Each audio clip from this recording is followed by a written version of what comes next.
ایک حوالہ نقل کرتا ہوں امام شعبی بن شراحیل عامری کا، بڑے امام ہے، بڑے محدث ہے، بڑے مورخ ہے اور تابعین میں سے ہے۔ اس سے ایک شخص نے سوال کیا کہ بدترین کافر کائنات کے کون ہے؟ تو اس نے کہا کہ دنیا کے بدترین کافر شیعہ ہے۔ شیعہ بدترین کائنات کے کافر، کافر شیعہ کافر، اور کیا کہ بدترین کافر کا کائنات کا۔ مولانا حق نواز جنگوی رحمۃ اللہ علیہ یہی وہ تو یہ نعرہ کرتے رہے کہ کافر کافر شیعہ کافر، کائنات کا بدترین کافر، ذلیل ترین کافر ہے۔ کیوں؟ امام شعبی کا حوالہ ہے، اب میں پیش کر رہا ہوں آپ کے سامنے۔ امام شعبی سے کسی نے سوال کیا کہ کون ہے بدترین کافر؟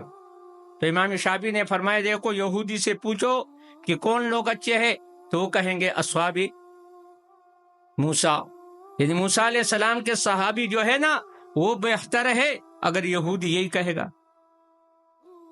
کیونکہ وہ اصحاب موسیٰ ہے اور موسیٰ علیہ السلام پر ایمان نہیں لانے والے۔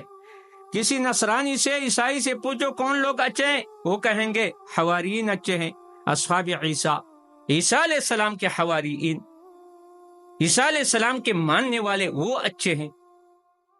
اور ان بے ایمان سے پوچھو کون لوگ برے ہیں، وہ کہیں گے اصحاب محمد۔ نہ اب اصحاب محمد کو برا کہہ رہے ہیں، وہاں یہودی جو ہے یہودیت پر قائم ہے، کافر ہے، لیکن اتنے شدید کافر نہیں ہے۔ عیسائی بھی اتنا کافر نہیں جس طرح یہ شیعہ کافر ہے۔ تو اس لیے امام شافعی نے فرمایا کہ کائنات کے بدترین کافر جو ہے وہ کیا ہے؟ شیعہ ہے۔ اور شیعہ بھی تستر ہے، اصل میں یہ شیعہ نہیں ہے، یہ روافض ہے، یہ ابن سبا کے اولاد ہے، یہ یہودی ایجنٹ ہے، اور یہ اصل میں یعنی شیعہ بھی نہیں ہے، شیعہ بھی تستر کیا انہوں نے، شیعہ کہ ہم شیعان علی ہے۔ یار شیعان علی، شیعان معاویہ دونوں کو ہم حق پر سمجھتے ہیں، ان کے اختلاف کو ہم نزاعی لفظی سمجھتے ہیں، لہذا آپ کے در سے شیعہ آگے تستر کر لیا،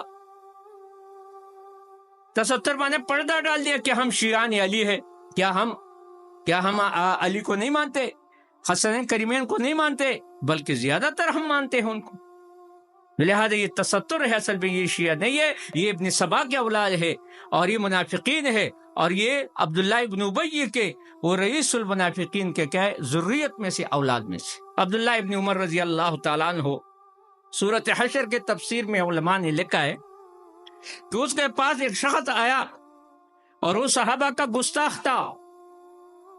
ایک آدمی عام مولوی کا گستاخ ہوتا ہے، عام آدمی کا، تابعین کا گستاخ ہوتا ہے، کسی ولی پیر کا، عالم کا، تو وہ اتنا بڑھ کر نہیں جس طرح صحابہ کی گستاخی ہے، اس سے بڑھ کر اور کوئی ذلت دنیا کے اندر نہیں ہے۔ بتانے لگا ہوں کہ ابن عمر کے پاس جب شخص آیا تو ابن عمر رضی اللہ عنہ فرمایا کہ آپ کون ہیں؟ آپ مہاجرین میں سے؟ تو اس نے کہا میں نہیں ہوں، مہاجرین میں سے نہیں ہوں۔ اچھا، پھر کہا آپ مہاجرین میں سے کیا انصار میں سے ہے؟ کیوں؟ یہاں مہاجرین کی صفت بیان ہو رہی ہے، اللہ سبحانہ وتعالی صفت بیان کی صورت حشر میں، اور صورت حشر میں پھر والذین جاؤ من بعدہم، اس کے بعد جو ہے نا مثال کے طور پر کیا ہے، یعنی مہاجرین کے بعد جو ہے انصار کا ذکر ہے، تو اس نے اس میں نہیں۔ اچھا، پھر آپ کن لوگوں کے ساتھ تعلق ہے؟ والذین جاؤ من بعدہم یقولون ربنا اغفر لنا ذنوبنا واسرافنا فی امرنا ولا تجعل فی قلوبنا غلا، کیا ہمارے دل کے اندر غل بھی نہیں ہے؟